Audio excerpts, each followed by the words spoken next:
Hello friends, स्वागत है आपका हमारे यूट्यूब चैनल कैन अकेडमी में। हम आ चुके हैं आपके लिए अगली वीडियो को लेकर के। और आज हम अपने मॉडल वर्क्स के उस सीरीज़ को कंटिन्यू करेंगे और आज हम कंप्लीट मॉडल वर्क को ख़त्म करेंगे। हमारे कुछ 3-4 मॉडल वर्क रह गए थे जिनका यूज़ बाकी था, अभी हमने उसको नहीं पढ़ा था। आज हम उसको पूरा कंप्लीट करेंगे और फिर हम प्रैक्टिस करते हुए आगे चलेंगे। तो जो हमारा नेक्स्ट मॉडल वर्क था जो कि आज हमें देखना था, वो था यूज्ड टू। एक यूज्ड टू भी एक मॉडल में आता है। आज हम इसका यूज़ देखेंगे। वैसे यूज्ड टू का यूज़ जो है मॉडल के तौर पर किसी पास्ट एक्शन को डिनोट करने के लिए। पास्ट एक्शन मतलब कोई भूतकाल का आपका कोई कार्य हो जो कि आपका हैबिट रहा हो, मतलब उस काम को आप रोज़ करते रहे हों, वो आपका आदत रहा हो। ऐसे किसी काम को दिखाने के लिए आप यूज्ड टू का प्रयोग कर सकते हैं।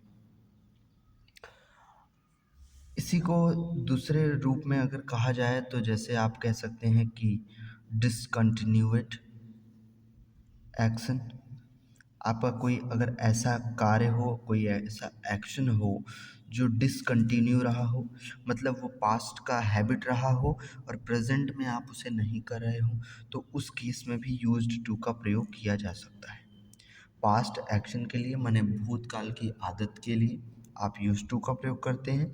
उसी को डिसकंटिन्यूएड एक्शन कहा जाता है कि आपने वो काम पास्ट में तो किया लेकिन प्रेजेंट में वो काम आप नहीं कर रहे हैं, तो उसके लिए हम किसका यूज़ करते हैं? यूज्ड टू का यूज़ करते हैं। यूज्ड टू का सिर्फ इतना ही यूज़ होता है। जैसे एग्ज़ाम्पल में मान लेते हैं कि आप जब पढ़ाई करते थे तो आप क्रिकेट खेलने के लिए जाते थे। आप रोज़ अपने दोस्तों के साथ खेलने जाते थे, तो आप आज तो क्रिकेट नहीं खेल रहे हैं। आपका काम पहले कंटिन्यू था लेकिन अब डिसकंटिन्यूएड हो गया। अब आपको ये बात बतानी है कि आप पास्ट में एक काम ऐसा था जो रोज़ आदत थी, आपकी हैबिट थी, वो किया करते थे, तो उसको आप इस तरीके से कहेंगे कि I used to play cricket. मतलब मैं क्रिकेट खेला करता था, अब नहीं खेलता हूँ लेकिन मैं पहले क्रिकेट खेला करता था। क्रिकेट खेलना पहले मेरी आदत हुआ करती थी, लेकिन सिर्फ वो पास्ट की आदत रही, काम को मैंने कंटिन्यू नहीं किया, वो डिसकंटिन्यू हो गया। I used to play cricket. जैसे आप जब कहीं नौकरी कर रहे थे तो आप कार से जाया करते थे, तो आपने कहा कि he used to go to go to मान लीजिए Delhi, go to Delhi by car. वह जो है दिल्ली किससे जाया करता था? कार से जाया करता था।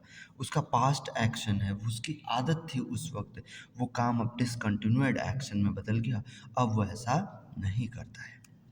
तो ये है हमारा पास्ट एक्शन, यूज टू का प्रयोग। अब हम अपने अगले मॉडल वर्ब की तरफ चलेंगे। अब हम पढ़ेंगे वुड का प्रयोग। आज हम वुड को भी देखेंगे। हमने शुड को, मस्ट, ऑट टू वगैरह कर लिया है, अब हम वुड को देखेंगे। सबसे पहले अगर वुड का यूज़ देखा जाए तो सबसे इम्पॉर्टेंट जो है वो है पोलाइट रिक्वेस्ट के लिए। पोलाइट रिक्वेस्ट के लिए आप वुड का प्रयोग भी करते हैं और पोलाइट रिक्वेस्ट के लिए आप कुड का प्रयोग भी पढ़े थे, तो आप दोनों आपको याद रखना है। उसके बाद फिर आप अगर विश करते हैं, अपनी इच्छा बताते हैं, अपने मन की बात किसी से कहना चाहते हैं, तो उस समय भी आप किसका प्रयोग करते हैं? विश का प्रयोग करते हैं। अगर मान लेते हैं कि आपको पास्ट की कोई हैबिट बताना है, आपको जो है पास्ट का कोई आप रूटीन बताना चाहते हैं, आप किसी से बातचीत कर रहे हैं और आपने उनसे कहा कि जब आप पढ़ाई करते थे, जो आप पास्ट की बात है उसमें आपका पढ़ाई का रूटीन कैसा होता था, अगर वो आप किसी से कहना चाहते हैं तो उसके लिए भी वुड का प्रयोग करते हैं। सबसे पहले हम पोलाइट रिक्वेस्ट के लिए करते हैं। पोलाइट रिक्वेस्ट क्या होता है हम फिर से आपको बताते हैं। विनम्र निवेदन करते हैं, किसी चीज़ को मांगना हो, कुछ कहना हो, आपको निवेदन करना हो तो पोलाइट रिक्वेस्ट, उसके लिए वुड का प्रयोग करते हैं। पिछले में कुड का प्रयोग भी पोलाइट रिक्वेस्ट के लिए हम पढ़े थे, वहाँ पर भी वो सही था। विश, अगर आपको इच्छा बतानी है तब भी वुड का प्रयोग होता है, और पास्ट रूटीन को बताना हो तब भी आप किसका प्रयोग करते हैं, वुड का प्रयोग करते हैं, तीनों केसेस में। जैसे पोलाइट रिक्वेस्ट, पोलाइट रिक्वेस्ट मतलब वुड यू प्लीज़, आपने किसी व्यक्ति से रिक्वेस्ट किया, would you please help me, क्या आप मेरी मदद कर सकते हैं, तो यहाँ पर हमने किसका यूज़ किया, वुड का यूज़ किया। दूसरा दूसरा हमारा है विश। अब हम कोई विश जो है दिखाते हैं, विश की बात करते हैं। I would rather stay. यहाँ पर ये विश की बात है, ये मेरी इच्छाओं की बात है, इसमें मैंने अपनी इच्छा बताया। ठीक, तो मैंने जब मन की बात कही तो उसके लिए भी हमने वुड का प्रयोग। पास्ट कोई रूटीन है, जैसे मान लेते हैं आप पढ़ते थे तो लाइब्रेरी जाया करते थे, I would go to library,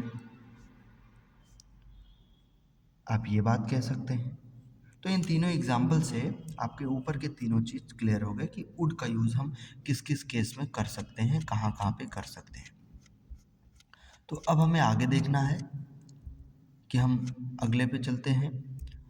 अगला हमारा है डेयर और नीड, सबसे इम्पॉर्टेंट मॉडल वर्ब। विल और शैल मॉडल में आता है, लेकिन विल का पास्ट फॉर्म हमने वुड को पढ़ा, शैल का हम शुड पढ़े हैं, तो वो ऑलरेडी उसमें कवर अप हो जाता है। अब हम चलते हैं मॉडल वर्ब डेयर और नीड। डेयर एंड नीड, सबसे पहले डेयर जो है उसका मतलब होता है साहस करना, और नीड का मतलब होता है आवश्यकता, आवश्यकता का होना।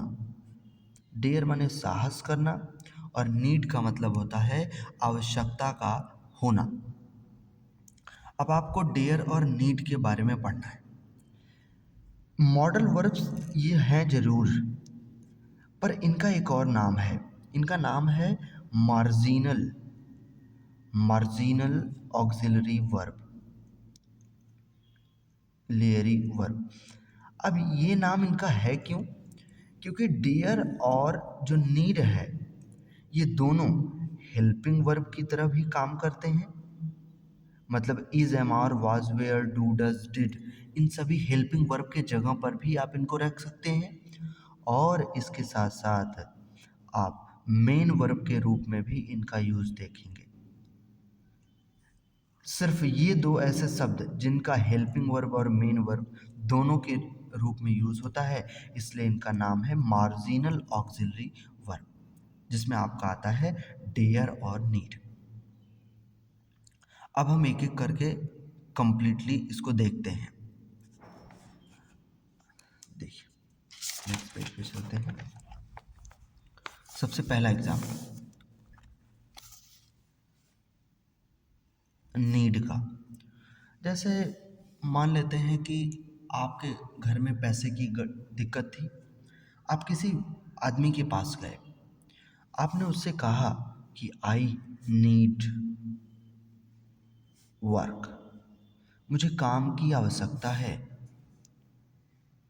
एक और आदमी आपके पास आया, वह बोला ही नीड्स वर्क, उसे काम की आवश्यकता है। तो यहाँ पर लिखा है नीड, नीड माने आवश्यकता का होना, नीड में यस लगा हुआ है, आवश्यकता का होना, और एस या ई एस हमेशा वर्ब में ही लगता है, जो कि किस रूप में होते हैं, मेन वर्ब के रूप में होते हैं। यानी इस सेंटेंस में जो है जो नीड का यूज है वो किस लिए किया गया है, मेन वर्ब के रूप में किया गया है। अब हम एक और सेंटेंस लेंगे। हमने कह दिया कि उसे वहां जाने की आवश्यकता नहीं है, ही नीड नॉट गो देयर, अब यहाँ पर नॉट किसके साथ लगता है? डू डस के साथ, डिड के साथ, is am are was were के साथ, उसके जगह पर नीड का यूज है और यहाँ पर ये हेल्पिंग वर्ब के रूप में है, ये हेल्पिंग वर्ब के रूप में है। तो इसीलिए नीड और डियर जो है मेन वर्ब की तरह भी काम करते हैं, नीड और डियर हेल्पिंग वर्ब की तरह भी काम करते हैं, और इसीलिए इनका नाम है मार्जिनल ऑक्सिलरी वर्ब। ये मॉडल वर्ब जरूर है, लेकिन इनके काम के हिसाब से इनका एक और नाम दिया गया है। अब हमें एक्चुअली इसमें पढ़ना क्या है, अब हम वो देखते हैं। दो बात है इसमें, एक है नीड नॉट और एक इसका दोस्त है डेयर नॉट। एक इधर है सिर्फ नीड और एक इधर है डेयर। ये दोनों बातों को आपको ध्यान रखना है, नीड नॉट, डेयर नॉट, और सिर्फ डेयर और नीड। जब आप नीड के साथ नॉट का यूज करेंगे तो आप इसके साथ इन्फिनिटी टू का प्रयोग नहीं करेंगे, कट मतलब नहीं करना है। लेकिन सिर्फ अकेले नीड और डेयर यूज हुआ है, ये एक मेन वर्ब के रूप में यूज हुआ है, तो आप इसके साथ टू का यूज कर सकते हैं। सबसे पहला एग्जाम्पल बात, नीड नॉट और डियर नॉट के साथ टू का यूज कभी नहीं करना है, नीड और डियर के साथ टू का यूज आप कर सकते हैं, ये बात बिल्कुल सही होगी। जैसे एक एग्जाम्पल लेते हैं, अगर मैं कह रहा हूँ किसी व्यक्ति से कि उसे कठिन परिश्रम की आवश्यकता है, तो मैं ऐसे कहूँगा, he needs to work hard, he needs to work hard. Needs माने कठिन परिश्रम। अब ये मेन वर्ब के रूप में था, और देखो मेन वर्ब के रूप में था तो यहाँ पर हमने टू का यूज कर दिया, लेकिन अभी यहाँ पर नॉट लग जाए, जैसे पिछला एग्जाम्पल ले लेते हैं, he need not go there. अब he need not to go there नहीं कर सकते, ये सेंटेंस सही है, ये सेंटेंस अपने आप में सही है, ये आपको ध्यान रखना है। ये है नीड और डेयर का यूज। डेयर का यूज कैसे कर सकते हैं आप, उसका भी एक एग्जाम्पल ले लेते हैं। जैसे I dare to go inside, मैं अंदर जाने का साहस रखता हूँ, ये मेन वर्ब के रूप में है, यहाँ पर टू लगा हुआ है और ये बात सही है। लेकिन अभी ये हेल्पिंग वर्ब के रूप में हो जाए तब आप यहाँ पर यूज नहीं करेंगे। जैसे I dare not go outside, मैं बाहर जाने की हिम्मत नहीं रखता हूँ, अब यहाँ पे टू का यूज नहीं कर सकते, तो ये सेंटेंस ऐसे सही है और ये वाला ऐसे सही है। ये है नीड और डेयर का यूज, जो कि हमें करना है, जो कि हमें देखना है, यही एकदम ऐसे ही इसका यूज होता है। ठीक है, तो हमारा जो मॉडल वर्ब था वो अब फाइनली कंप्लीट हो गया है। अब हम जो है चलेंगे अपने रिवीजन की तरफ। तो इस वीडियो में आज के लिए इतना ही रखते हैं। Thanks for watching this video.